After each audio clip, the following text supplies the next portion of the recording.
এ কি আপু, আপনি কাঁদছেন কেন? আলো এসেছিল ওয়াশরুমে শাড়ি ঠিক করতে। তখন দেখলো জ্যোতি মুখ চেপে ধরে ফুপিয়ে ফুপিয়ে কাঁদছে। হঠাৎ করে মেয়েটাকে কাঁদতে দেখে আলো হকচকিয়ে যায়। তড়িঘড়ি করে এগিয়ে এসে বিচলিত কণ্ঠে জিজ্ঞেস করল। জ্যোতি কান্না থামিয়ে চোখের পানি মুছে দৃঢ় কণ্ঠে বলল, কেন কাঁদছি সেটা তোমার না জানলেও চলবে।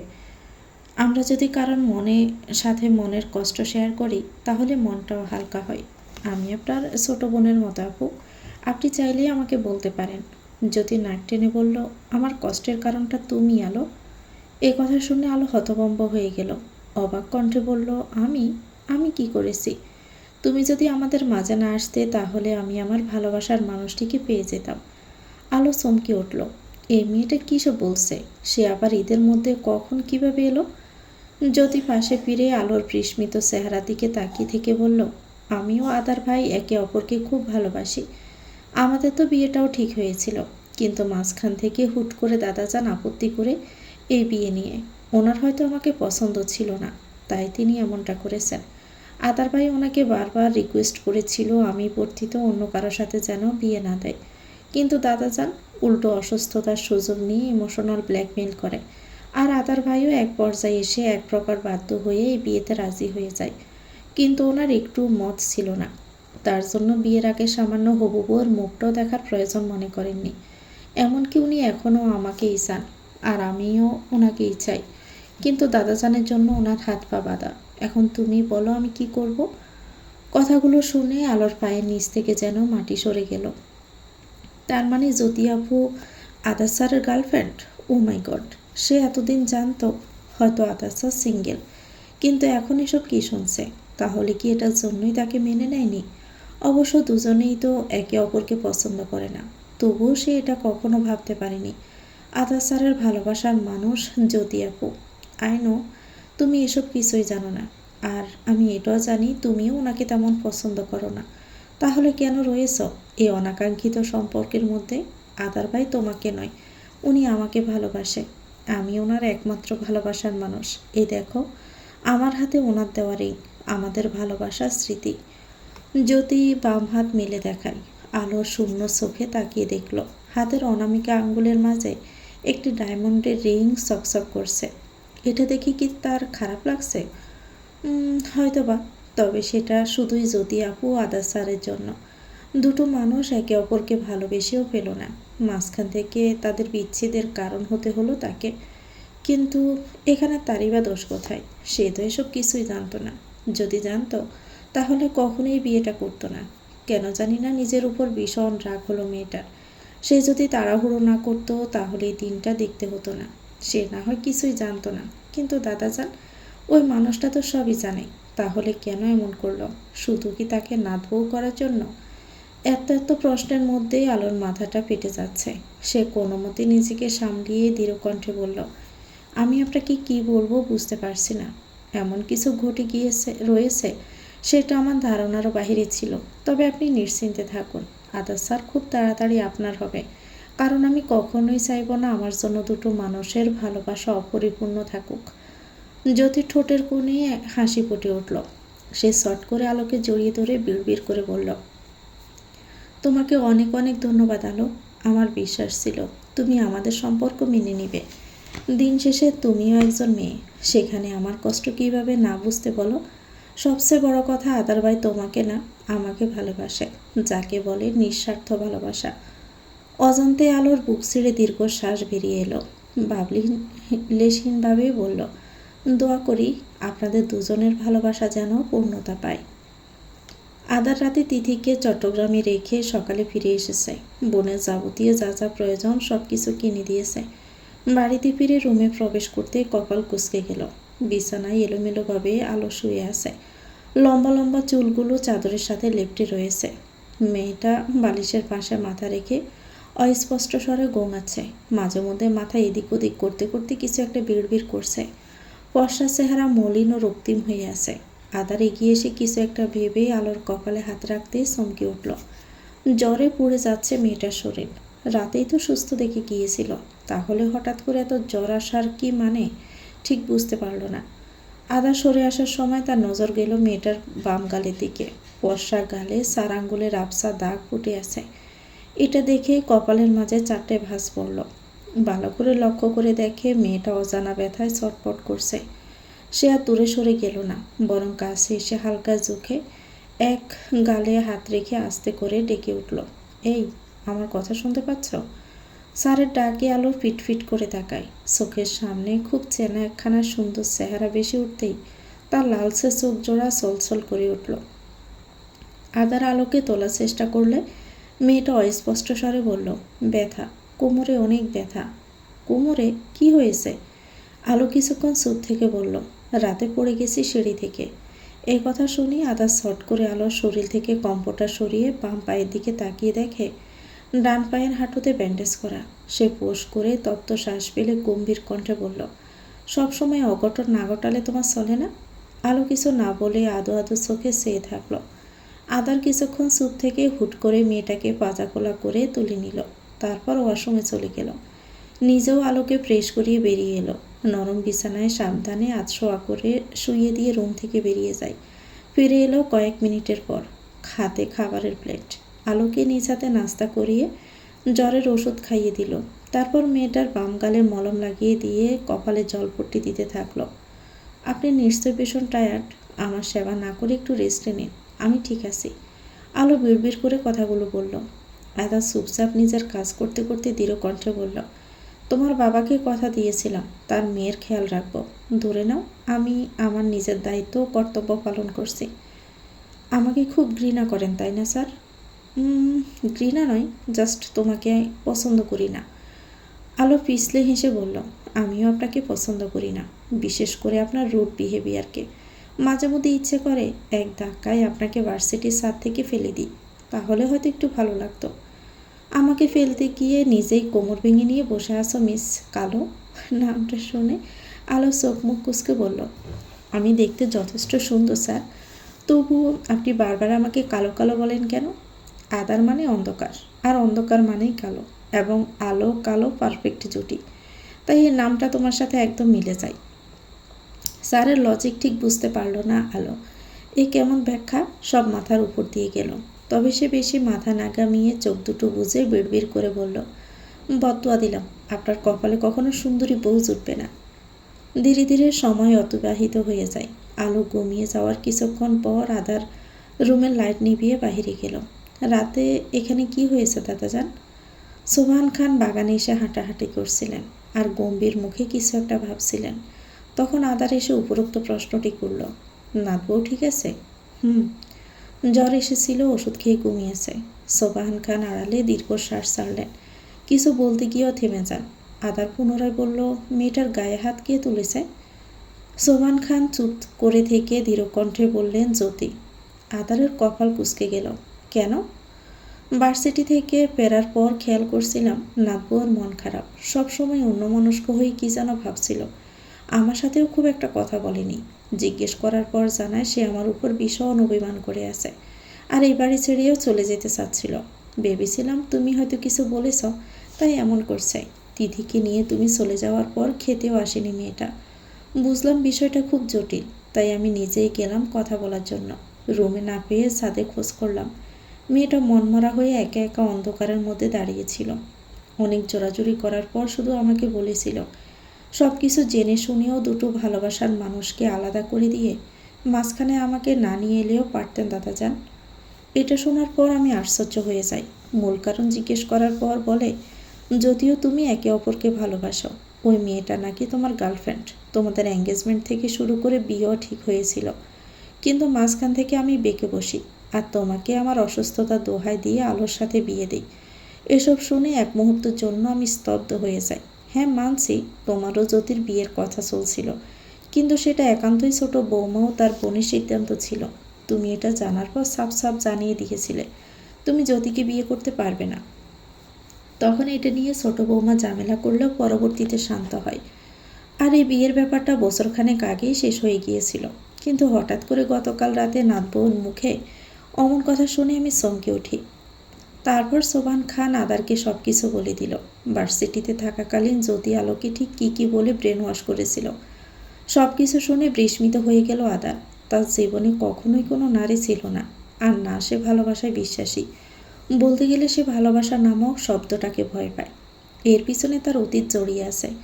আদা শব্দ করে দীর্ঘশ্বাস ছাড়ল। সবটা শোনার পর তোমারও জ্যোতির বিষয়ে পরিষ্কার করে বলি, একই সাথে জ্যোতির উপর ভীষণ রাগ হচ্ছিল। মেয়েটা ইচ্ছে করে নাতবউকে মিথ্যে কথা বলেছে যেন তোমাকে ছেড়ে চলে যায়, আর বেকুব মেয়েটাও ওই শয়তান মেয়ের কথা শুনে বিশ্বাস করে নিয়েছে। তারপর আর কি, নাতবউয়ের সমস্ত ভুল ধারণা ভেঙে দিলাম। মেয়েটা আসল সত্য জেনে প্রচুর অবাক হয়। সেই সময় জ্যোতি বাড়ি ছিল না, বাহিরে গিয়েছিল ঘোরাঘুরি করতে। পরিস্থিতি স্বাভাবিক হতে মেয়েটাকে নিয়ে খাওয়া দাওয়া করে রুমে গেলাম। হঠাৎই মাঝরাতে আলো, জ্যোতির চিৎকার, চেঁচামেচির আওয়াজে আমিও ছোট বৌমা রুম থেকে বের হই। দোতলার সিঁড়ির কাছে দাঁড়িয়ে থেকে দুজন মিলে ঝগড়া করছিল। ফ্ল্যাশব্যাক। আজ বাহির থেকে অনেকটা রাত করেই ফিরে আসে জ্যোতি। অনেক দিন পর এখানকার বন্ধু মহলের সাথে আড্ডা দিয়েছে। আদার বাড়িতে থাকাকালীন সে রাতে বের হতে পারে না, কারণ মানুষটা এসব মোটেও পছন্দ করে না।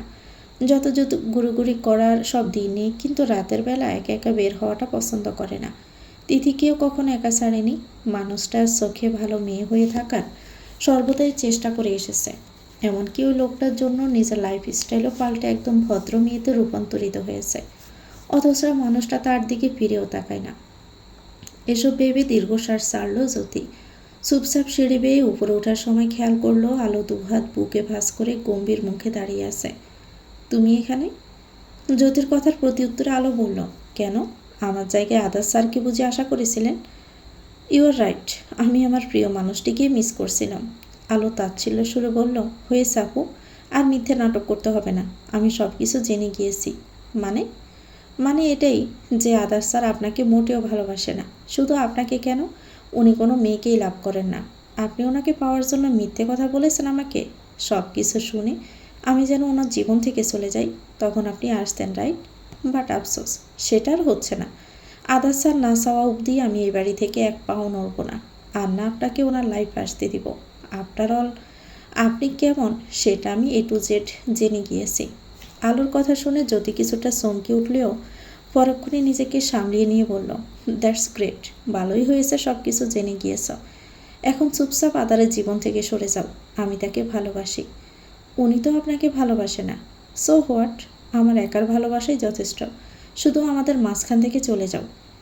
আমি চলে গেলেই কি আদার স্যার আপনাকে বিয়ে করবে? মনে হয় না। ওনা যদি আপনাকে বিয়ে করারই হতো তাহলে প্রথমেই করতেন। সেটা না হয় আমরা বুঝে নিব, তোমাকে এত মাথা ঘামাতে হবে না। শুধু মাথা না, এই আলো পুরোটাই ঢুকে গেছে মাঝখানে। না চাইতেও মাইনকার সিপাই ফেসে গেছি। সেখানে আমি না ঘামালে আর কে ঘামবে বলুন তো? কি চাও তুমি? আমাকে আমার মতো থাকতে দিন। মানে তুমি বলতে চাচ্ছ আদারকে ছাড়বে না? আমি কেন ছাড়ব আশ্চর্য? আমাকে দেখি কি আপনার বারবাতারি মনে হয়? ওনার দরকার হলে উনি ছাড়ুক আমাকে। আমার আদার ভাইয়ের প্রতি বিন্দুমাত্র ইন্টারেস্ট নেই। শালার রসকসীন কাঠখোট্টা একটা বদলোক। মুখ সামনে কথা বলো আলো। জ্যোতি ধমকে উঠল।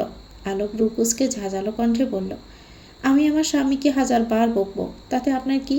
কে হন আপনি? এতই যদি ভালোবাসার দরদ উতলে পড়ছে, তাহলে ওনার কাছে গিয়ে ড্রামা করুন। আমাকে এসবের মধ্যে একটুও জড়াবেন না। এই আপনার জন্য, শুধুমাত্র আপনার জন্য চিন্তা করতে করতে 2 কেজি ওজন কমে গেছে আমার। যেখানে আমি সবাইকে ডিপ্রেশনে ফেলি, সেখানে আপনার কথা শুনে আমি নিজেই ডিপ্রেশনে চলে গেছি।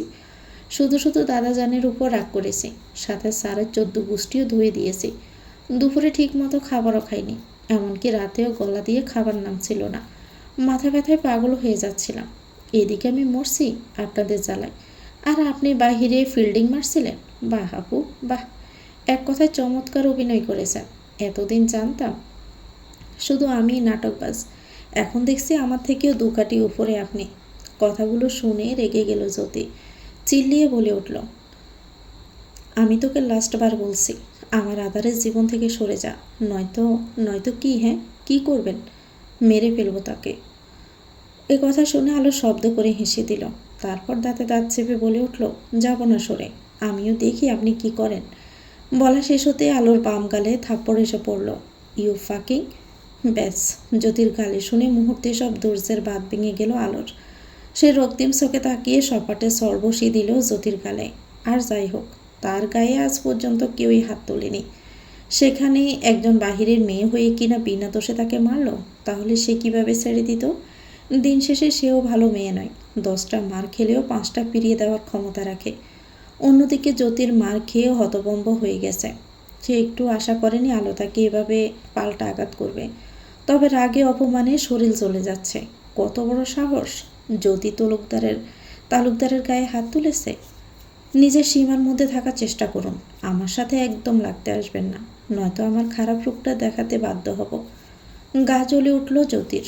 আলো নিজের গাল নেড়ে রাগান্বিত দৃষ্টি নিক্ষেপ করে সিঁড়ি বেয়ে নামতে চাইল। উদ্দেশ্য ছিল রান্নাঘরে গিয়ে নিজের নরম গালে বরফ ঘষাঘষি করবে। গালটা তার ভীষণ জ্বলছে, হয়তোবা সুন্দর গালে আঙ্গুলের ছাপ বসে গিয়েছে। আলো সিঁড়ির ধাপে পা রাখতে জ্যোতি শট করে ল্যাং মারল। একদম হুট করে ঘটনাটি ঘটে যায়। ফলস্বরূপ অনাকাঙ্ক্ষিত ধাক্কায় নিজের ব্যালেন্স সামলাতে না পেরে হুড়মুড়িয়ে সিঁড়ি বেয়ে গড়িয়ে নিচে পড়ে গেল আলো। কোমরেও পায়ে অনেকটাই ব্যথা পায়, এমনকি বয়ে সেন্সলেসও হয়ে যায়। সোবহান খান ও তাহমিনা খান তখনই মেয়েটাকে নিয়ে হসপিটালে গিয়েছিল। প্রাথমিক চিকিৎসা দিয়ে মাঝরাতে ফিরে এসেছে, কারণ আলো হাসপাতালে থাকতে মোটেও পছন্দ করে না। তীব্র ফিনাইলের গন্ধে দমটা বন্ধ হয়ে যায়। সোবহান খান জ্যোতির কাছে এতটাই রেগে গিয়েছিলেন যে ওই রাতের বেলাতেই মেয়েটাকে বের করে দেন, সাথে কিছু কড়া কথাও শুনিয়ে দেয়। তাহমিনা খান জ্যোতির পক্ষে ছিল, এটা নিয়েও ঝামেলা হয়। এতে সোবহান খান আরও রেগে যান। ছোট বৌমাকেও কিছু কথা শুনিয়ে দেন। পরিস্থিতি অস্বাভাবিক দেখে চুপ করে যায় তাহমিনা খান। বাড়ির গাড়ি ও ড্রাইভার দিয়ে জ্যোতিকে তার কাজিনের বাড়িতে পাঠিয়ে দেয়। বর্তমান সব কিছুই শুনে কিছুক্ষণের জন্য স্থির হয়ে রইল আদার। চোখে মুখে বিস্ময়ের ছাপ সুস্পষ্ট। চেহারা দেখে বোঝা মুশকিল মনের ভিতরে কি চলছে।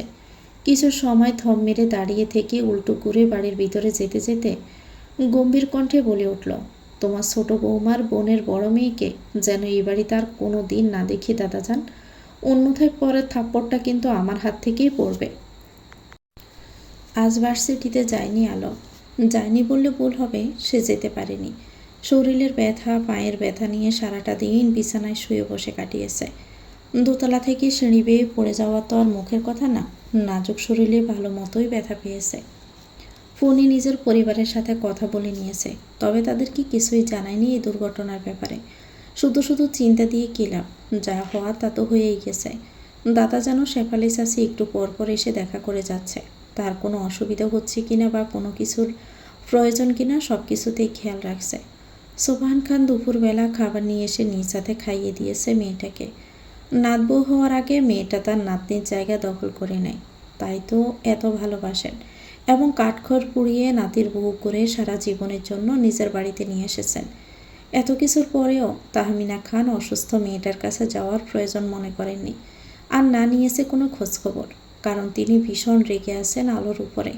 মেয়েটার কত বড় সাহস, তার বাগ্নিকে চড় মারে। এই মেয়েটার জন্যই তো অত রাতে জ্যোতিকে বাড়ি থেকে বেরিয়ে যেতে হয়েছে।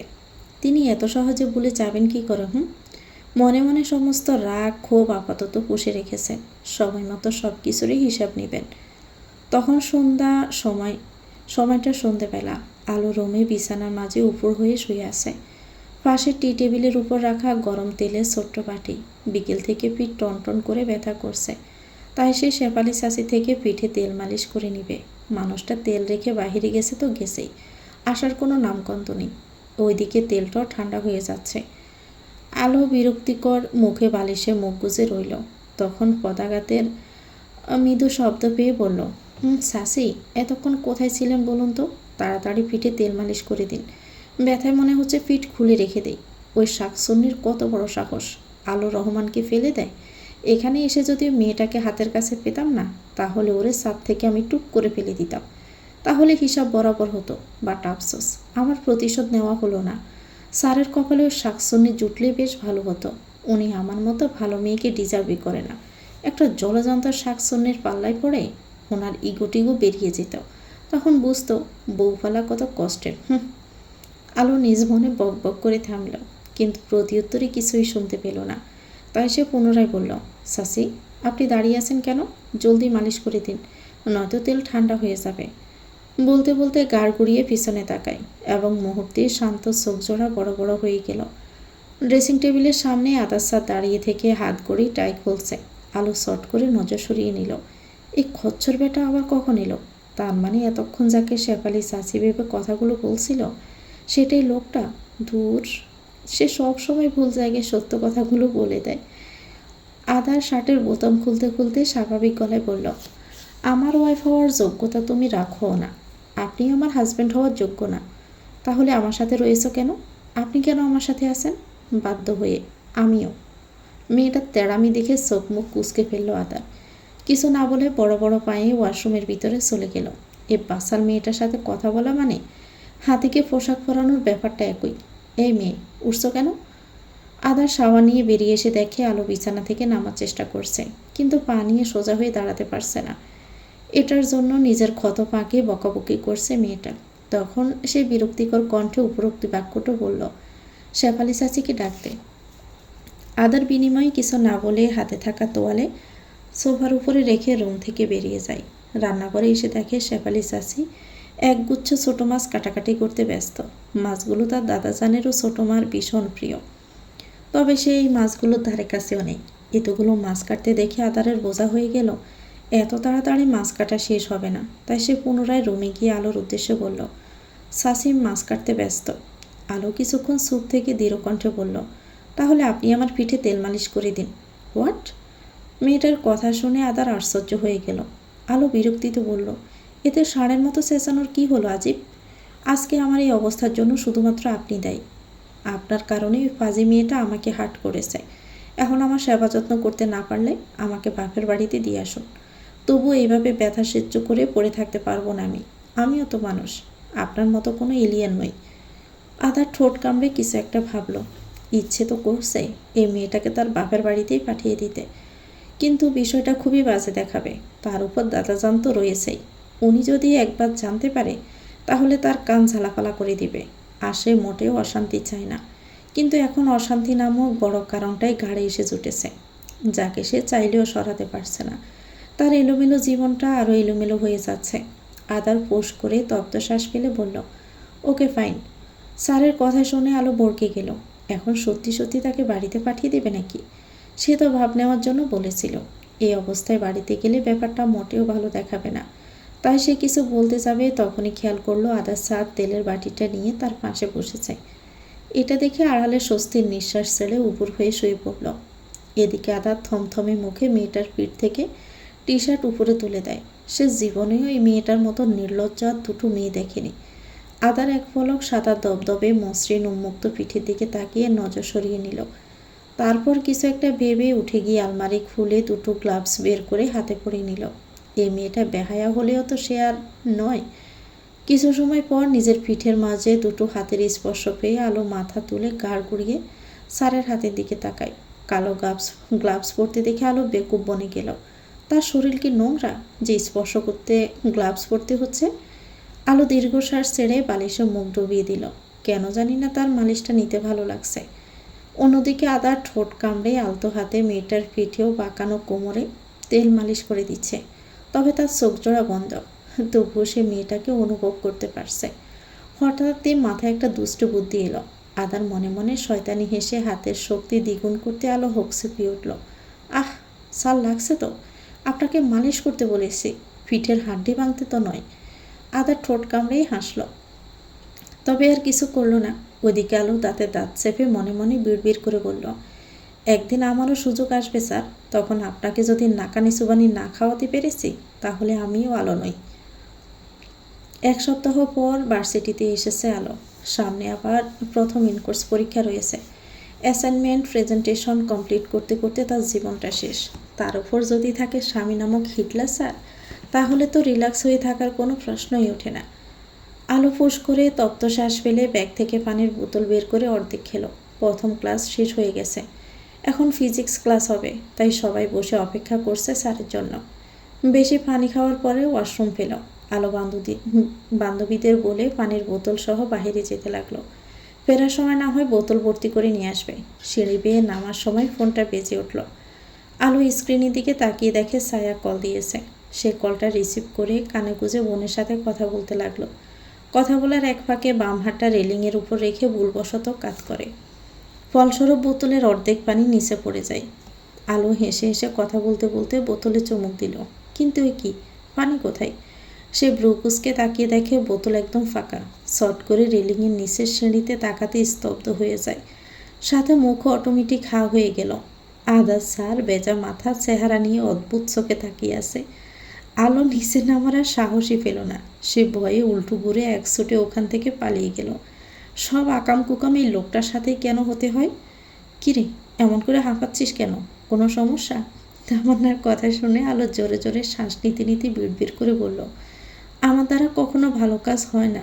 সব সময় ভুল জায়গায় উল্টাপাল্টা কাজ করে বসে থাকি। ফারাহ কপাল কুঁচকে জানতে চাইল, আবার কি করেছিস? আরে আমি কিছু করিনি, যা করেছে এই শয়তান বোতলটা, বলে আলো জানালা দিয়ে ছুঁড়ে মারল বোতলটিকে। সঙ্গে সঙ্গে নিচ থেকে একটা ছেলের চিৎকার চেঁচামেচির শব্দ ভেসে এলো। আলো সহ বাকিরা সবাই থতমত খেয়ে যায়। শালুক তড়িঘড়ি করে জানালার কাছে গিয়ে নিচে তাকিয়ে দেখে একজন সিনিয়র ভাই আলোর বোতলটি হাতে নিয়ে অন্য হাতে নিজের কপাল চেপে ধরে আছে। শালুর বয়ার তো কণ্ঠে বিড়বিড় করে বলে উঠল, আলো তুই আজ শেষ। ক্লাসরুমের লাস্ট বেঞ্চে ঘাপটি মেরে বসে আছে আলো। ভয়ে রীতিমতো হাত পা জমে যাচ্ছে। সে আজ ভুলবশত যার কপাল পাঠিয়েছে সেই ছেলেটা এক নম্বরের শয়তান। বড়লোক বাপের বিগড়ে যাওয়া ছেলে। মেয়েদের সম্মান দেওয়া তো দূরে থাক, সুযোগ পেলে অসভ্যতামিও করতে ছাড়ে না। ভার্সিটির অনেক মেয়ে ভয় পায় ওই ছেলেটাকে। এমনিতে ওই ছেলেটার সাথে তার সম্পর্ক ভালো না। ভার্সিটির প্রথম দিনেই বড়সড় একটা ঝামেলা করেছিল সে। রাগে হিতাহিত জ্ঞান হারিয়ে সবার সামনে থাপ্পড় মেরেছিল ওই ছেলেটাকে। কারণ ওই ছেলেটা নিজের দলবল নিয়ে র্যাগিং করার নামেই তাদের সাথে খারাপ ব্যবহার করার চেষ্টা করছিল। তারপর থেকে ওই ছেলেটা দুচোখের বিষ। সে সুযোগ পেলেই তাদের সাথে লাগার চেষ্টা করে। আর আজ সে অজান্তে ছেলেটাকে সুযোগ করে দিল ঝামেলা করার জন্য। সবচেয়ে বেশি এখন নিজের উপরই রাগ হচ্ছে। তখন কেন যে বোতলটা ছুটতে গিয়েছিল। আমরা কি ভেতরে আসতে পারি স্যার? আদার ডেস্কের সামনে দাঁড়িয়ে থেকে লেকচার দিচ্ছিল আর টুকটাক প্রশ্ন করছিল সবাইকে। তখন দরজা থেকে ভেসে আসা বাক্যটি শুনে চশমা ঠিক করে গাড় গড়িয়ে তাকায়। 4-5 জন সিনিয়র ছেলেপেলেও দাঁড়িয়ে আছে। সে সবাইকে চেনে, তাই গম্ভীর কণ্ঠে বলল, ক্লাস চলাকালীন নো ডিস্টার্ব, পরে এসো। সুজন পুনরায় বলল, আপনার স্টুডেন্টের মধ্যে একজনের এই পানির পট ভুলবশত নিচে পড়ে গিয়েছিল, তাই দিতে এসেছি। আদার কপাল কুঁচকে বোতলটার দিকে তাকালো। বেগুনি রঙা বোতলটার গায়ে ফান্ডার স্টিকার দেখে একটুও চিনতে অসুবিধা হলো না। এটার আসল মালিককে? সে গাড় গড়িয়ে সামনে তাকায়। আলো নিজেকে আড়াল করে রেখেছে বান্ধবীর পিছনে, কারণ সে কোনো রকম ঝামেলা চায় না। আদার নজর সরিয়ে সুজনের দিকে তীক্ষ্ণ চোখে তাকায়। ছেলেটার কপালে ওয়ান টাইম ব্যান্ডেজ লাগানো রয়েছে। সে ঠোঁট কামড়ে কিছু একটা ভেবে সবার উদ্দেশ্যে বলল, এই বোতলটা কি তোমাদের মধ্যে কারোর? সঙ্গে সঙ্গে সবাই না বলে। আদা সুজনের দিকে তাকিয়ে স্বাভাবিক গলায় বলল, তোমার কোথাও একটা ভুল হয়েছে। এটা এখানকার কারণ নয়, হতে পারে অন্য ডিপার্টমেন্টের কারোর। এটা আপাতত আমার কাছে থাক, আমি খোঁজ নিয়ে আসল মালিকের কাছে পৌঁছে দিব। তোমরা এখন আসতে পারো। কথাগুলো বলে আদার এগিয়ে এসে সুজনের হাত থেকে বোতলটা নিয়ে নিল। ছেলেগুলো কিছু বলতে চেয়েও স্যারের গম্ভীর চেহারা দেখে বলতে পারল না, কারণ তারা কম বেশি সবাই জানে এই লোকটা কেমন। তাই কথা না বাড়িয়ে চুপচাপ চলে গেল। এই বিষয়টা না হয় পরে দেখা যাবে। তাদেরকে যেতে দেখে আলোর বন্ধু মহলের সবাই স্বস্তির নিঃশ্বাস ছাড়ল। ফারাহ ফিসফিসিয়ে বলল, স্যারের জন্য আজ বেঁচে গেলি। আলো মুখ গোমড়া করে মনে মনে বিড়বিড় করল, ওই লোকটার জন্যই এমনটা হয়েছে। ক্লাস শেষে আদার বেরিয়ে গেল। নিজের অফিস রুমে ঢোকার সময় ডাস্টবিনে বোতলটা ছুঁড়ে ফেলতেও ভুলল না। ভার্সিটি শেষে বাড়িতে এসে গোসল নিয়ে খাওয়া দাওয়া করে দাদাজানের সাথে টুকটাক কথাবার্তা বলে বাতঘুম দিয়েছে আলো। ঘুম ভাঙল সন্ধ্যার দিকে। আড়মোড়া ভেঙে হামি তুলে উঠে বসে বাম পাশে তাকাতে দেখতে পেল আদার স্যার সোফায় বসে থেকে ল্যাপটপে কাজ করছে।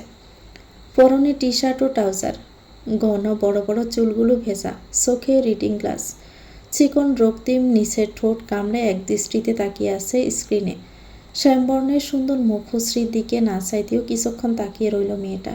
আজকাল ঘুম থেকে ওঠার পরপরই এই মানুষটার মুখখানা দর্শন করতে হয়। মাঝে মধ্যে তো সকাল সকাল আপত্তিকর পরিস্থিতিতেও পড়ে যায়। এই তো আজ সকালের ঘটনা। ভোরের দিকে ঘুম ভেঙে যাওয়ার পর নিজেকে আবিষ্কার করে মানুষটার নগ্ন বুকের মাঝে। লোকটা তখন গভীর ঘুমে মগ্ন ছিল, অথচ তার ঘুম মুহূর্তেই উড়ে যায়। সে লজ্জায় লাল নীল সবুজ হয়ে চট করে সরে আসে। মানুষটা তার এমনি এমনি বলে না, তার ঘুমানোর কোনো সিঁড়ি নেই। আলো এসব ভেবে আনমনে হাসল। সে সজ্ঞানে নিজেকে দূরে সরিয়ে রাখলেও ঘুমের ঘোরে মানুষটার কাছে চলে যায়। এতে তারই বা দোষ কোথায়? ওদিকে সোফায় শুয়েও শান্তি নেই, দপদপ করে উল্টে পড়ে যায়। তাই তো এক প্রকার বাধ্য হয়ে বিছানাতে থাকে। এতে ঘুমটাও ভালো হয়, আর এই বিছানাটা একটু বেশিই নরম। তাই সে সব কিছু জেনে শুনেও মটকা মেরে পড়ে থাকে, কারণ দিন শেষে নিজের সুখ শান্তিই আগে। আলো এসব ভাবতে ভাবতে অন্যমনস্ক হয়ে বিছানা থেকে নামতে যাবে, তখনই প্লাজোর সাথে পা আটকে ধপাস করে কম্পিউটার সহ পড়ে গেল নিচে। শালার সব অঘটন আজ আমার সাথেই হলো। আদার এক পলক তাকিয়ে আবার নিজের কাজে মন দিয়েছে। আলো বিরক্তিতে চোখ মুখ কুঁচকে বিড়বিড় করে কম্পিউটার সরিয়ে উঠে দাঁড়ায়। খোলা চুলগুলো হাত খোপা করে ওয়াশরুমের দিকে যেতেই পিছন থেকে শুনতে পেল ভারী পুরুষালী কণ্ঠে বলা কিছু বাক্য। নিজের হাত পা কন্ট্রোল করতে শিখুন মিস কালো। সবাই আদার খান নয় যে আপনাকে ছেড়ে দিবে। আজ রাতের সব রান্না আলো নিজ থেকে এড়িয়ে দিয়েছে। এতদিন সে আজাইরা শুয়ে বসে থেকে ফোনে রান্নার ভিডিও দেখে শিখেছে, যেন তাকে পরবর্তীতে রান্নাবান্না নিয়ে কেউই কিছু বলতে না পারে। সবচেয়ে বড় কথা, এটা তার বাপের বাড়ি না, শ্বশুর বাড়ি। একটু অসুবিধা হলেও সে প্রাণপণে চেষ্টা করছে সব কিছু মানিয়ে নেওয়ার জন্য। হাজার হোক সে খানবাড়ির বড় বউ। বিয়েটা স্বাভাবিক না হলেও এসব অস্বীকার করতে সে পারবে না, যেখানে দুটো পরিবারের সম্মান জড়িয়ে আছে। আর মেয়েদের বিয়ে তো একবারই হয়। সে না হয় এই অনাকাঙ্ক্ষিত সম্পর্কের মাঝে থাকার চেষ্টা করবে, কারণ চাইলে তো আর সে এখান থেকে কিছুই করতে পারবে না। রান্না করার সময় আলো কতবার শেখা খেয়েছে তার কোনো হিসেব নেই। প্রথম তাই এমনটা হয়েছে। তবে আজ সে শরীরের কষ্টের চেয়েও বেশি খুশি। তার এই আনন্দকে দ্বিগুণ করতে দাদাজান তাকে একটি ডায়েরি দিয়েছিল। পুরো ডায়েরির পাতা ভর্তি ছিল রান্নার রেসিপি দিয়ে। মেয়েটা কৌতূহলী হয়ে জিজ্ঞেস করেছিল, এটা কার ডায়েরি? তখন জানতে পারে এটার মালিক তারই আসল শাশুড়ি মা। উনি রান্না করতে খুব ভালোবাসতেন, সঙ্গে সকল রেসিপিগুলো লিখে রাখতেন। বিয়েতে সে শাশুড়ি মায়ের অনেক গহনাই পেয়েছিল। তাহমিনা খানও দিয়েছিলেন কিছু গহনা। তার আবার এই সোনাদানার খুব একটা পছন্দ না, তাই তো এই সামান্য ডায়েরিটা পেয়ে খুশিতে আত্মহারা হয়ে গিয়েছিল। শাশুড়ি মা যদি বেঁচে থাকতেন তাহলে সে সোজা গিয়ে হাতে চুমু খেত এত চমৎকার একটি রেসিপি বুক তৈরি করার জন্য। কিন্তু আফসোস, সেটা চাইলেও করতে পারবে না। ঘড়ির কাঁটায় রাত 11টা ছুঁই ছুঁই। নিত্যদিনের ডিনার 10টার মধ্যে শেষ হলেও আজ কিছুটা দেরি হয়ে যায়। এর পিছনে অবশ্য আলোই রয়েছে। মেয়েটা সব কিছু আসতে দেরি করেছে, কারণ তাড়াহুড়ো করা শয়তানের কাজ। যেখানে সে প্রথম এত আইটেম বানিয়েছে সেখানে রান্না খারাপ হোক সেটা মোটেও চায় না, নয়তো দেখা যাবে এটা নিয়েও কিছু না কিছু কটু কথা শুনে বসে আছে। আলো এতদিনে বুঝে গেছে তার দ্বিতীয় শাশুড়ি মা মোটেও পছন্দ করে না তাকে। এতে তার খারাপ লাগেনি। সব মানুষের পছন্দ তো আর এক নয়। যেখানে তার স্বামী তাকে পছন্দ করে না সেখানে শাশুড়ি মায়ের থেকেও কিছু আশা করা যায় না। সে ওই লোকটাকে পছন্দ করে না। নিজের পরিবার ও দাদাজানের কথা ভেবে এক প্রকার বাধ্য হয়েই থাকছে। তবে ওই মানুষটা যদি তাকে মেনে নিতে চায় তাহলে সে ভেবে দেখবে। কী গো নাতবউ, তোমার রান্নাবান্না হইল নাকি পেটে গামছা বেঁধে আজ রাতটা কাটিয়ে দিতে হবে? আলো ডাইনিংয়ে খাবার সাজিয়ে রাখছিল আর আকাশ পাতাল ভাবছিল। তখন সোবহান খান এগিয়ে এসে কথাগুলো বলল। আলো একগাল হেসে বলল, এই তো দাদাজান, সব কমপ্লিট, তুমি খেতে এসো। সোবহান খান মুচকি হেসে চেয়ার টেনে বসতে বসতে বললেন, যাও তোমার বরকে ডেকে নিয়ে আসো। আলো মাথা নাড়িয়ে আগে তাহমিনা খানের রুমে গেল। দরজায় হালকা টোকা দিয়ে দৃঢ় কণ্ঠে বলল, খেতে আসুন মা। অপর প্রান্ত থেকে কোনো সাড়া শব্দ ভেসে এলো না। আলো কিছুক্ষণ চুপ থেকে রিন্ডি নিয়ে বলল, আজ আমার প্রথম রান্না ছিল মা, তাই একটু দেরি হয়ে গিয়েছে। আপনি প্লিজ রাগ করবেন না, পরের বার থেকে সময়ের খেয়াল রাখবো। এবারেও হতাশ হলো আলো। কিছু সময় দাঁড়িয়ে থেকে দীর্ঘশ্বাস ছেড়ে চলে গেল। রুমে এসে দেখল আদাসার বিছানায় আধশোয়া হয়ে থেকে বই পড়ছে। সে এগিয়ে এসে বলল, খাবার খেতে আসুন। আদার বইয়ের পাতা থেকে মুখ তুলে সামনে তাকায়। মেয়েটার পশ্চাৎ চেহারা লাল টমেটো হয়ে আছে। মাথায় ওড়না দেওয়া থাকলেও বোঝা গেছে ঘেমে গিয়েছে। আদার নজর সরিয়ে একবার দেওয়াল গড়ি দেখে নিয়ে গম্ভীর কণ্ঠে বলল, 4 ঘন্টা ধরে রান্না করছিলে, তা 1 মাসের মনে নাকি 1 বছরের জন্য? 1 মাসও না, 1 বছরও না, 10 বছরের জন্য রান্না করেছি। খেতে ইচ্ছে হলে আসুন, নয়তো বসে থেকে বই খান। খাবার আদৌ মুখে তোলা যাবে তো? মুখে তুলতে না পারলে নাকে তুইলেন। এই কথা বলে আলো ওয়াশরুমে চলে গেল। ফ্রেশ হয়ে এসে দেখে রুমে আদাসার নেই। আলো তোয়ালে দিয়ে মুখ মুছে সোফার উপর রেখে মাথায় ওড়না জড়িয়ে চলে গেল বাহিরে। ডাইনিংয়ে সোবাহান খান, তাহমিনা খান ও আদার খান বসেছে। আলো নিজ হাতে খুশি মনে খাবার সার্ভ করে দিচ্ছে। তাকে শেফালি চাচিও সাহায্য করছে। তুমিও বসো নাতবউ। দাদাজানের কথা শুনে আলো দৃঢ়কণ্ঠে বলল, আমি পরে চাচির সঙ্গে খেয়ে নিব দাদাজান। সোবহান খান আর কিছু বললেন না। ওইদিকে আদার থমথমে মুখে বসে আছে, কারণ এখানে বেশিরভাগ খাবারই তার পছন্দের। যেখানে ছোট মাই তার পছন্দের অপছন্দের ব্যাপারে জানে না, সেখানে এই মেয়েটা কিভাবে জানলো? তাহলে কি দাদাজান বলেছে? হতে পারে। আদার কিছুক্ষণ স্যুপ থেকে ইলিশের লেজ ভর্তা দিয়ে মাথা দিয়ে কচু শাক ও ঢেঁড়স ভাজি প্লেটে তুলে নিয়ে গরম ভাতে মেখে এক লোকমা মুখে নিতেই চমকে গেল। অবিশ্বাস্য চোখে আলোর দিকে তাকায়। তারপর গম্ভীর কণ্ঠে জানতে চাইল, তুমি এই রান্নাগুলো কোথা থেকে শিখেছ? আলো থমথমে মুখে বলল, দাদাজান একটা রেসিপি বুক দিয়েছিল, ওটা দেখে রান্না করেছি, তাই তো দেরি হয়েছে। আদা শট করে দাদাজানের দিকে তাকায়। নাতির তীক্ষ্ণ দৃষ্টি দেখেও না দেখার ভান করে মনোযোগ সহকারে খেতে খেতে স্বাভাবিক গলায় বললেন, আমার মুখ না দেখে চুপচাপ খাবার খাও। মেয়েটা অনেক কষ্টে রেঁধেছে, আশা করছি সম্পূর্ণ খাবার শেষ করবে। তারপর আলোর রান্নার অনেক প্রশংসা করলেন, বিশেষ করে হাঁসের কষা মাংসের। মেয়েটা খুশিতে গদগদ হয়ে আরও মাংস তুলে দিল দাদাজানের পাতে। আদার কিছু না বলে খেতে শুরু করে। মা আর একটু রুই মাছ দেই। আলো খেয়াল করছে তার শাশুড়ি মা রুই মাছের কালিয়াটা দিয়েই খাচ্ছে। হয়তো মজা হয়েছে, তাই সে জিজ্ঞেস করল। তাহমিনা খান দৃঢ় কণ্ঠে বললেন, না থাক। আলো মুখ কালো করে প্লেটের দিকে তাকায়। মাছ প্রায় শেষ হয়ে এসেছে, তাই সে সহসায় দুটো মাছের বড় পিস তুলে দিল শাশুড়ির পাতে। এতে তাহমিনা খান মুখ তুলে তার দিকে তাকায়। আলো বিনিময়ে হাসার চেষ্টা করলাম। তাহমিনা খান কিছুই বললেন না, কারণ তার কাছে রান্নাটা খুবই ভালো লেগেছে। তিনি তো ভাবতেই পারেননি মেয়েটার রান্নার হাত এতটা মারাত্মক হবে। কিছু কিছু আইটেমের ক্ষেত্রে নুন ঝাল একটু বেশি হলেও খেতে মন্দ নয়, বরং খাবারের স্বাদটাই একদম আলাদা। আলো আর চোখে স্বামীর দিকে তাকালো। লোকটার প্লেটের ভাত প্রায় শেষের পথে, তাই সে আবারও এক বুক সাহস নিয়ে দম আটকে ভাতের পাত্র এগিয়ে নিয়ে গেল। তারপর প্লেট ভরে ভাত বেড়ে দিল। আদার গাড় গুড়িয়ে মেয়েটার দিকে তাকায়। আলো শুকনো ডোক গিলে সরে গেল। মনে মনে ভাবছে, এ বুঝি তার উপর ধমক উঠবে। কিন্তু তাকে অবাক করে দিয়ে মানুষটা কিছু না বলে চুপচাপ খেতে থাকলো।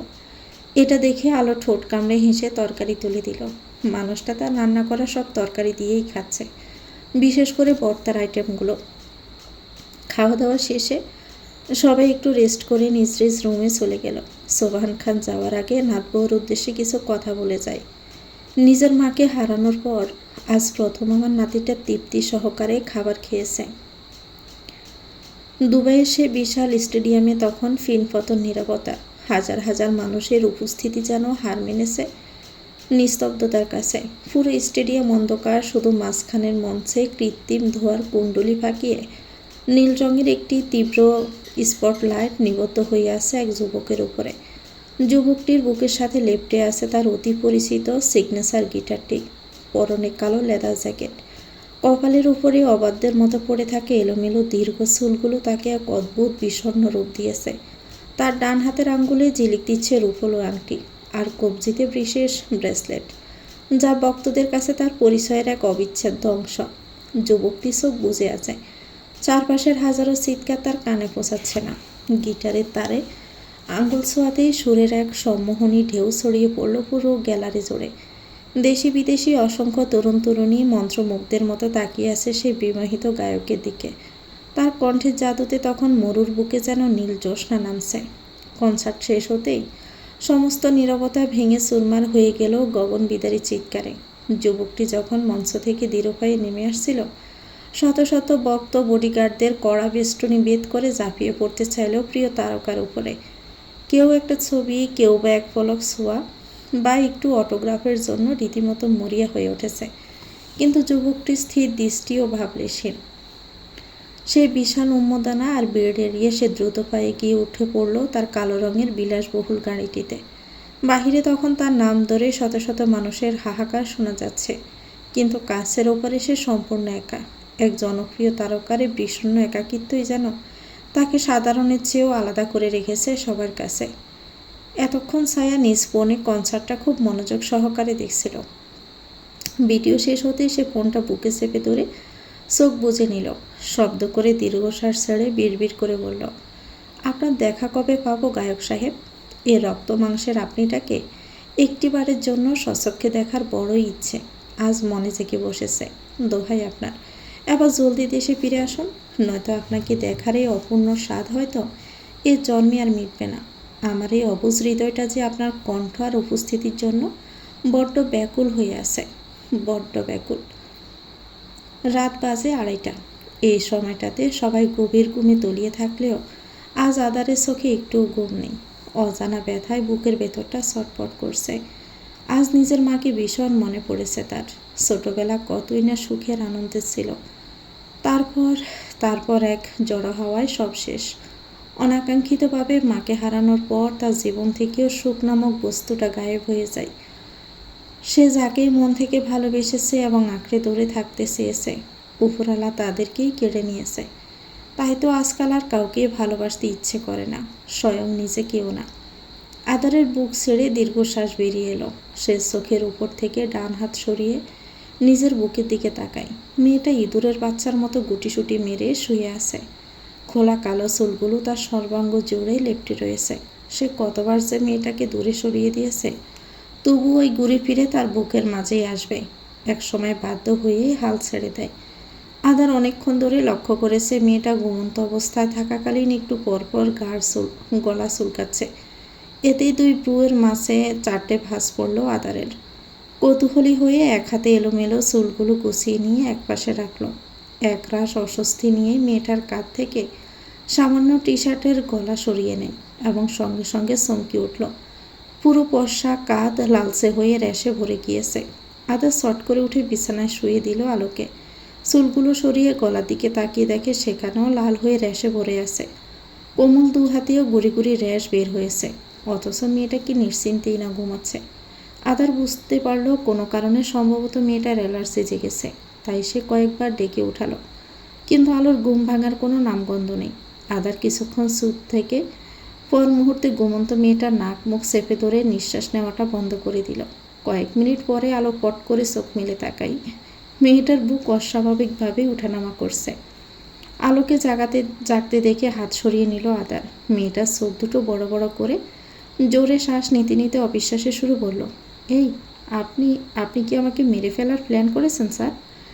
আদার বিছানা থেকে নেমে গায়ে টি শার্ট জড়িয়ে বিরক্তিকর কণ্ঠে বলল, মারার হলে প্রথম রাতেই মারতাম। আলো উঠে বসে দাঁত কিড়মিড় করে বলল, তাহলে মাঝরাতে এমন করে নাক মুখ চেপে ধরার মানেটা কি? আমি যদি দম আটকে মরে যেতাম তাহলে কি হতো? কি হতো? কিছুই হতো না, বরংস আমার ঘাট থেকে একটা পাগল নেমে যেত। আলোর রক্তিম চোখ দুটো ছলছল করে উঠল। অভিমানী সুরে বলল, হ্যাঁ ঠিকই তো, আমি কি হই আপনার যে আমার জন্য কষ্ট পাবেন? আমি মরলেও কি আর বাঁচলেও কি, আপনার কখনোই যায় আসবে না। উল্টো পৃথিবীর সবচেয়ে খুশি ব্যক্তি আপনিই হবেন। দিন শেষে আলো নামক গলার কাঁটাটা অন্তত নেমে যাবে। আদার ওয়ারড্রপের কাছে দাঁড়িয়ে থেকে এইড বক্সে অ্যালার্জির ওষুধ খুঁজছিল। সেই সময় মেয়েটার কথাগুলো শুনে গাড় গড়িয়ে তাকায় একজোড়া অশ্রুসিক্ত নয়নের দিকে। আলো নাক টেনে বিছানা থেকে নেমে একটা বালিশ বগল দাবা করে রুমের দরজা খোলার চেষ্টা করতে আদার গম্ভীর কণ্ঠে বলে উঠল, কোথায় যাচ্ছ? থাকবো না আপনার ঘরে, নয়তো দেখা যাবে আপনি আবারও আমার ঘুমের সুযোগ নিয়েছেন। আমার জানা মতে এখন পর্যন্ত তোমার কোনো রকম সুযোগ নেইনি। যদি নিতাম তাহলে নিজ পায়ে অক্ষত শরীরে এতক্ষণ দাঁড়িয়ে থাকতে পারতে না। আলোর ভ্রু কুচকে গেল, পিছন ফিরে ঝাঁঝালো কণ্ঠে বলল, একদম মিথ্যে বলবেন না। আপনি আমার ঘুমের সুযোগ আলবাত নিয়েছেন, না হলে কি তখন অমন করে নাক মুখ চেপে ধরতেন? আপনি তো আমাকে একদম জানে মেরে ফেলতে চেয়েছেন। ভাগ্যিস তখন আমার ঘুম ভেঙে গিয়েছিল, নয়তো এতক্ষণে আমি আকাশের চাঁদের আলো হয়ে যেতাম। আপনার নামে মামলা দিব আমি। কত বড় সাহস, একটা জলজান্ত ঘুমন্ত মেয়েকে মেরে ফেলার চেষ্টা করেন? আদারের সোয়াল আবার শক্ত হয়ে গেল। রাগে গাড়ির শিরাগুলো ফুলে ওঠে। সে খপ করে আলোর বাম হাতের বাহু চেপে ধরল এবং টেনে ড্রেসিং টেবিলের সামনে নিয়ে যায়। বড় আয়নার দিকে ইশারা করে দাঁতে দাঁত চেপে বলল, আয়নায় একবার নিজেকে দেখো, তারপর না হয় আমাকে দোষ দিও। আলো কপাল কুঁচকে আয়নার দিকে তাকাতে চোখ দুটো কপালে উঠে গেল। সে ফ্যাল করে নিজের দিকে তাকিয়ে রয়। গলায় হাতের উন্মুক্ত বাহুগুলোতে রেশে ভরে গেছে। চোখ দুটো ভীষণ লাল হয়ে আছে, চেহারা হালকা ফোলা ফোলা। সে এতক্ষণ রাগের মাথায় অনুভবই করেনি তার শরীরে বাজেভাবে চুলকাচ্ছে। আলো তড়িঘড়ি করে গলা চুলকাতে শুরু করলো। আদার আড়ালে দীর্ঘশ্বাস ছেড়ে টি টেবিলের উপর থেকে পানির গ্লাস নিয়ে এসে আলোর সামনে খোলা ওষুধ বাড়িয়ে ধরে বলল, খেয়ে নাও। আলো কৌতূহল নিয়ে জানতে চাইল, কিসের ওষুধ? আদারের মেজাজ আবার বিগড়ে গেল। এমনিতেই মেয়েটা 2 লাইন বেশি বুঝে উল্টাপাল্টা বকে যাচ্ছে। তাই রাগে সে হিসিয়ে বলে উঠল, এটা বার্থ কন্ট্রোল পিল। একটু আগে না বললে আমি তোমার ঘুমের সুযোগ নিয়েছি? তাহলে তো এখন এটা খেতে হবে, তাই না? নয়তো দেখা যাবে প্রেগনেন্ট হওয়ার অপরাধেও আমার নামে মামলা ঠুকে দিলে। স্যারের এমন কথা শুনে আলো পুরোই বাকরুদ্ধ হয়ে গেল। পর মুহূর্তে নাক মুখ কুঁচকে অস্পষ্ট স্বরে বলল, আপনার মাইন্ড তো আমার মুখের থেকেও মাশাআল্লাহ স্যার। কয়েকদিন পরের কথা। আজ শুক্রবার হওয়ায় সকলে বাড়িতেই রয়েছে। আলো খুব ভোরে উঠে নামাজ আদায় করে রুম থেকে বেরিয়েছে। তারপর সবার জন্য চা থেকে শুরু করে সকালে নাস্তাটাও বানিয়ে নেয়। মাঝে মধ্যে হালকা পাতলা সেকাও খায়। তবে সে পাত্তা দেয় না। আজকাল রান্না করতে ভালোই লাগে। যখন দেখে সবাই তৃপ্তি সহকারে তার হাতের রান্নাগুলো খাচ্ছে, তখন মনে হয় সব কষ্ট সার্থক হয়েছে। আলো গুনগুন করতে করতে শাশুড়ি মা ও দাদাজানকে চা বিস্কুট দিয়ে এসে 1 কাপ চা নিয়ে দোতলায় উঠে গেল। উদ্দেশ্য স্যার নামক স্বামীকে চা দেওয়ার। আগেরবার এই চা দেওয়ার অভিজ্ঞতা মোটেও ভালো ছিল না। আর আজ সে কোনো রকমই অঘটন ঘটাতে চাচ্ছে না। তাই খুব সাবধানে ও সতর্কতার সাথে এগিয়ে যাচ্ছে। কিন্তু ওই যে কথায় আছে না, যেখানে বাঘের ভয় সেখানেই সন্ধ্যা হয়, ঠিক তেমনই হলো। তার সাথে কিছু একটা ঘটল। You stupid! সারার বাস খাই গলার ধমকে কেঁপে উঠল আলো। একই সঙ্গে পেট জলায় চোখ দুটো ছলছল করে ওঠে। সে 1000 বার যদি চায় কোনো আকাম কুকাম করবে না, কিন্তু বাজে পরিস্থিতি তার পিছু ছাড়ে না। সে বুঝি এসব অঘটন ঘটানোর জন্যই পয়দা হয়েছে। এই তো দিব্যি চা নিয়ে আসতেছিল। রুমের দরজা খুলে ভিতরে পা রাখতে না রাখতেই একখানা শক্তপোক্ত পুরুষালী বুকের সাথে ধাক্কা খেল। ফলস্বরূপ হাতে থাকা চায়ের কাপটাও উল্টে পড়ে যায়। তবে এবার সেটা স্যারের গায়ে নয়, বরং তারই পেটের উপর পড়েছে। এই, তুমি কি চোখে কম দেখো, নাকি ব্রেনের সাথে চোখ দুটো গিলে খেয়ে নিয়েছো? আলো প্রত্যুত্তরে কিছু না বলে মাথা নিচু করে নিল। আদার দাঁতে দাঁত পিষে রাগ কন্ট্রোল করে মেয়েটার হাতের বাহু চেপে ধরে হনহনি ওয়াশরুমে চলে গেল। আলো কিছু বুঝে ওঠার আগেই তাকে ঝর্ণার নিচে দাঁড় করিয়ে পানি ছেড়ে দিল। এতে মেয়েটা আহাম্মক হয়ে যায়। সাত সকালে এমন ঠান্ডা পানিতে ভিজে হকচকিয়ে উঠে সরে আসতে চাইল, কিন্তু আদার বাম হাতে তার কপাল চেপে ধরে আবারও পানির নিচে দাঁড় করিয়ে গম্ভীর কণ্ঠে বলল, একদম নড়াচড়া করবে না, চুপচাপ দাঁড়িয়ে থাকো। আলো আশ্চর্য না হয়ে পারল না। এভাবে সকাল সকাল তাকে জোর জবরদস্তি করিয়ে গোসল করানোর মানেটা কি? এদিকে ঠান্ডায় তার শরীর জমে যাওয়ার উপক্রম। উফ স্যার, শীত করছে তো, ছাড়ুন ছাড়ুন আমাকে। আদার কিছুটা সময় নিয়ে নখ বন্ধ করে দিল। তারপর বেরিয়ে যেতে যেতে বলে উঠল, নেক্সট টাইম যেন আমার জন্য চা নিয়ে আসতে না দেখি, নয়তো গরম চায়ের ড্রামে তোমাকে সুবানি দিব। মাইন্ড ইট, মিস কালো। আলো সোয়াল ঝুলে পড়ল। সে ভালো কিছু করতে চাইলেও উল্টোটা হয়। তার পুরো জীবনটাই লস প্রজেক্ট। আলো রাগে দুঃখে পরনের বেজা পোশাক টেনে টুনে খুলে তোয়ালে জড়িয়ে নিল। তারপর দরজা সামান্য খুলে মাথা বের করে উকি দিল। ওই তো বজ্জাত বেটা দাঁড়িয়ে থেকে ফোনে কথা বলছে। আলো কিছুক্ষণ চুপ থেকে স্যারের অ্যাটেনশন পাওয়ার জন্য খুক খুক করে কাশি দিল। আদার গাড় ঘুরিয়ে বিরক্তিতে বলল, কী চাই? জামাই? হোয়াট? ইয়ে না মানে জামা জামা। আদার ফোনে কথা বলতে বলতে আলমারি খুলে আলোর পোশাক বের করল। তখনই অসাবধানতার জন্য কাপড়ের ভাঁজ থেকে কিছু একটা নিচে পড়ে গেল। আদার ভেবেছে রুমাল পড়েছে, তাই সে না দেখে ঝুঁকে বস্তুটা হাতে তুলে নিল। কিন্তু পরক্ষণেই তার চোখ দুটো রসগোল্লার মতো হয়ে যায়। ওইদিকে ভয়ঙ্কর দৃশ্য দেখা মাত্রই আলো চট করে মাথা ভিতরে ঢুকিয়ে নেওয়ার সময় ধারাম করে একটা বাড়ি খেল দরজার সাথে। তবু মেয়েটা লজ্জায় সব ব্যথা ভুলে ভিতরে ঢুকে দরজা লাগিয়ে দিল। ইস, কি লজ্জার ব্যাপার! মানুষটার হাতে কিনা শেষমেশ তার অন্তঃবাস। প্রায় অনেকক্ষণ যাবৎ ওয়াশরুমের ভিতর গাপটি মেরে আসে আলো। এক পর্যায়ে এসে আস্তে করে দরজা খুলে মাথা বের করে উকি দেয়। আশেপাশে কোথাও স্যারকে না দেখে স্বস্তির নিঃশ্বাস ছেড়ে চটপট বেরিয়ে এলো। বিছানার উপর রাখা পোশাকগুলো নিয়ে জলদি ছুটল ওয়াশরুমে। দুপুর হতে চলল। আদার বাহির থেকে ফিরে গোসল করে একটা সাদা পাঞ্জাবি পরেছে জুম্মার নামাজের জন্য। প্রতি সপ্তাহে 2 দাদা নাতি সেম পাঞ্জাবি পরে মসজিদে যায়। আজও সেটার ব্যতিক্রম হলো না। পাঞ্জাবি 2 হাতা বাহুতে গুটিয়ে রাখতে রাখতে সিঁড়ি বেয়ে নামছে আদার। বেজা চুলগুলো সুন্দর করে সেট করে রাখা, রক্তিম নিচের ঠোঁট কামড়ে ব্রু কুচকে নিজের কাজ করতে ব্যস্ত। অন্যদিকে কেউ একজন যে তার দিকে অপলক নয়নে চেয়ে আছে সেদিকে কোনো খেয়াল নেই। এই মেয়ে, এটা কি করছো তুমি? সব পানি তো নিচে পড়ে যাচ্ছে, তোমার ধ্যান কোথায়? তাহমিনা খান চিল্লিয়ে উঠলেন।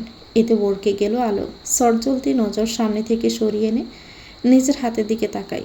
সে তো ডাইনিংয়ে এসে পানি খাওয়ার জন্য গ্লাসে পানি ঢালছিল, কিন্তু জগের পানি গ্লাসে পড়ার বদলে টেবিলেও ফ্লোরে পড়েছে। আলো দাঁত দিয়ে জিহ্বা কেটে দ্রুত জগ নামিয়ে আমতামতা করে বলল, আসলে মা, খেয়াল করিনি, আমি খুবই দুঃখিত, এখনই জায়গাটা পরিষ্কার করে দিচ্ছি। এ কথা বলে আরও তড়িঘড়ি করে রান্নাঘরে ছুটতে চাইলে খেয়াল করলো শেফালি চাচি কাপড় ও ওয়াইপার নিয়ে এসে জায়গাটা পরিষ্কার করে দিচ্ছে। এটা দেখে আলো মনে মনে হাসলো। এই মানুষটা তাকে সব সময় সাহায্য করে এসেছে এবং করছেও।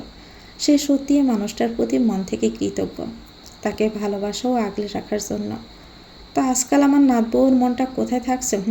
নিশ্চয়ই বরের কাছে।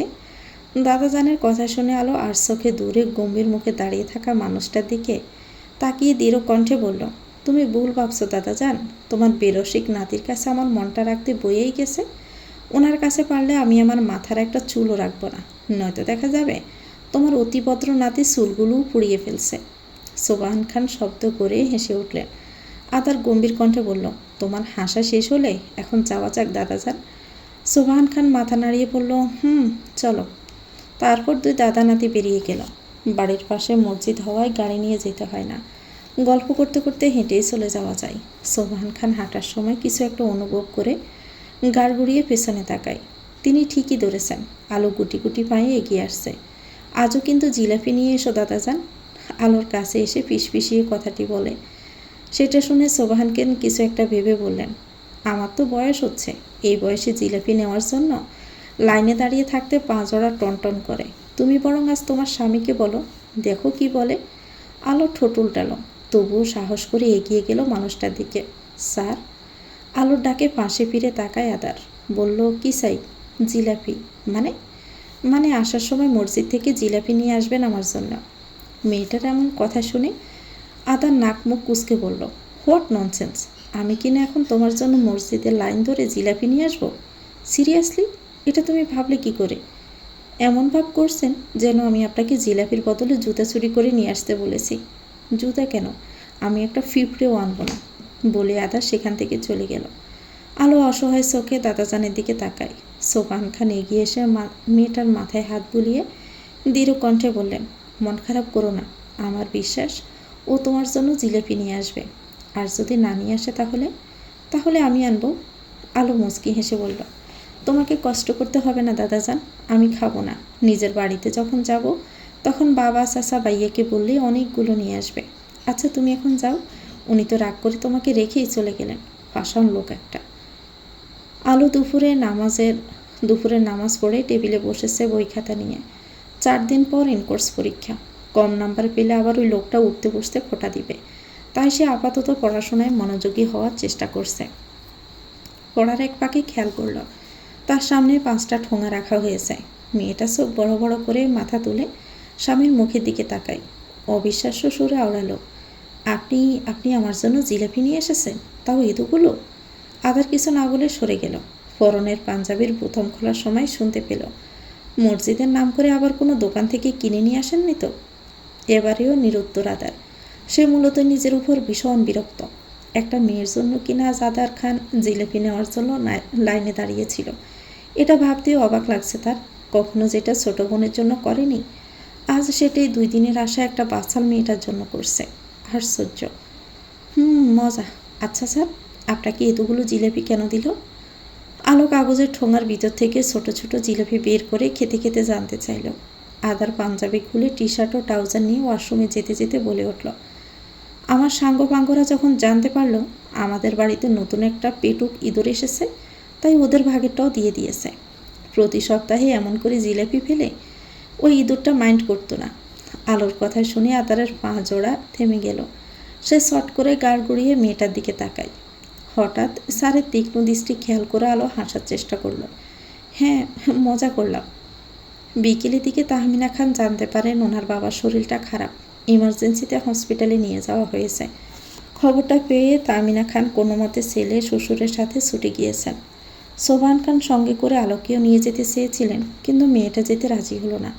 কারণ সে খেয়াল করেছিল তাহমিনা খান চান না তাদের সাথে আলো যাক ওনার বাপের বাড়িতে।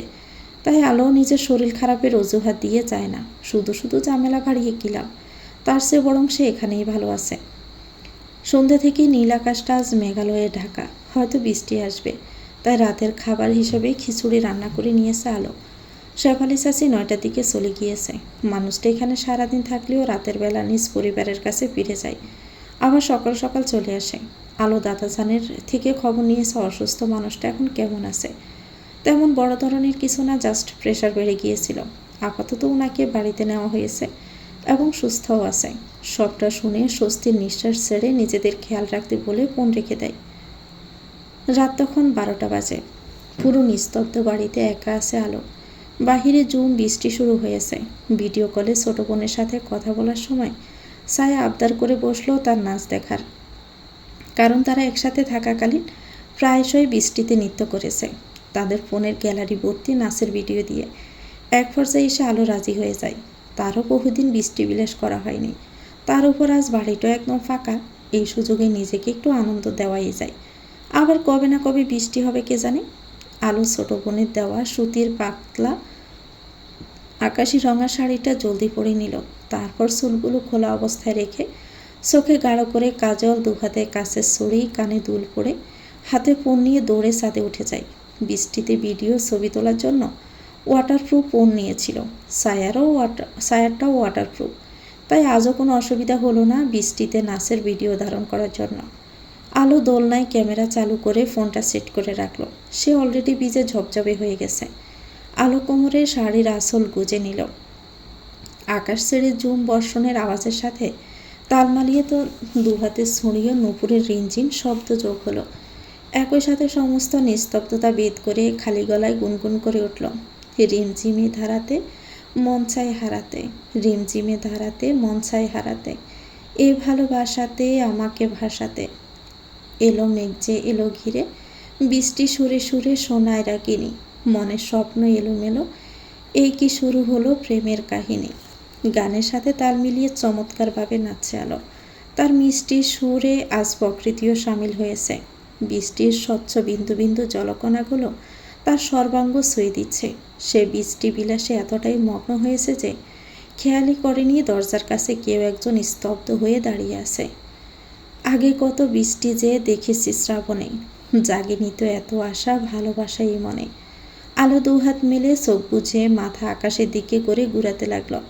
অন্যদিকে আদার এখনো অপলক নয়নে তাকিয়ে আছে। সে তো একটু আগেই ফিরেছে। তাহমিনা খান এত রাতে তাকে আসতে দিতে না চাইলেও সে চলে এসেছে, কারণ ওই বাড়িতে তার মনটা কখনোই টিকতে চায় না। শুধুমাত্র আজ দাদাজানের জন্য গিয়েছিল। তার মধ্যে আবহাওয়াটাও খারাপ, আর মেয়েটাও এখানে একা রয়েছে। ভুলবশত যদি কিছু সমস্যার মধ্যে পড়ে তখন কি হবে? যেখানে ওই মেয়েটা মানেই আস্ত একটা মুসিবতের গোডাউন। সবসময় কিছু না কিছু অঘটন না ঘটালে তার ভেটের ভাত হজম হয় না। তাই তো এক প্রকার ওই ঝামেলার বস্তার জন্যই ছুটে এসেছে। হাজার হোক, সে তার বাবাকে কথা দিয়েছে একটু হলেও খেয়াল রাখার চেষ্টা করবে মেয়েটার। ডুপ্লিকেট চাবি দিয়ে বাড়িতে ঢুকে সোজা দোতলায় উঠে যায় আদার। ভেবেছিল মেয়েটা একা একা ভয় পেয়ে গুটিসুটি মেরে এক কোণে পড়ে রয়েছে, নয়তো ঘুমিয়ে গেছে। কিন্তু রুমে এসে আলোকে দেখতে না পেয়ে কপাল কুঁচকে যায়। বেলকনি, ওয়াশরুম, নিচতলায়, উপরতলায় খুঁজেও যখন মেয়েটি দেখা পেল না, তখন না চাইতেও বুকের ভিতরটা ধপ করে ওঠে। কারণ এত রাতে মেয়েটা হুট করে গায়েব হয়ে যাবে কোথায়? কোনো বিপদ হয়নি তো আবার? আদা চিন্তিত হয়ে ঠিক করলো শ্বশুর মশাইকে কল দিয়ে জিজ্ঞেস করবে ওখানে আলো গিয়েছে কিনা। নেটওয়ার্কের সমস্যা হওয়ার জন্য কল লাগছে না। আদার অদর্শের মতো পায়চারি করতে করতে হঠাৎই কিছু একটা মনে হতে সে বড় বড় পা ফেলে ছাদের দিকে এগিয়ে গেল। উদ্দেশ্য ছিল ছাদে এসে যদি মেয়েটাকে না পায় তাহলে সে নিজেই খুঁজতে বের হবে। তারপর কানের নিচে কয়েকটা লাগিয়ে মেয়েটার বাদরামে সোজা করে দিবে। কিন্তু এখানে এসে সে এমন কিছু দেখবে সেটা কল্পনারও বাহিরে ছিল। বৃষ্টিতে ভেজা এক নৃত্য প্রদর্শনকারী রমণীকে দেখা মাত্রই হাত থেকে ফোনটা বেখেয়ালে লুটিয়ে পড়ে শক্ত মেঝেতে। এমন অপ্রত্যাশিত দৃশ্যের সাক্ষী হয়ে এক মুহূর্তের জন্য স্তম্ভিত হয়ে যায় আদার খান। তো ভিউয়ার্স, গল্পটির নাম হচ্ছে এক মুঠো চাঁদের আলো, লিখেছেন নুসরাত পারিয়া। এটা গল্পের দ্বিতীয় অংশ। পরবর্তী অংশ পেতে চ্যানেলটিকে সাবস্ক্রাইব করে আমাদের সাথে থাকবেন। ভিডিও ভালো লাগলে একটি লাইক দিয়ে দেবেন, কমেন্ট করে জানাবেন কেমন লেগেছে। আল্লাহ হাফেজ, আসসালামু আলাইকুম।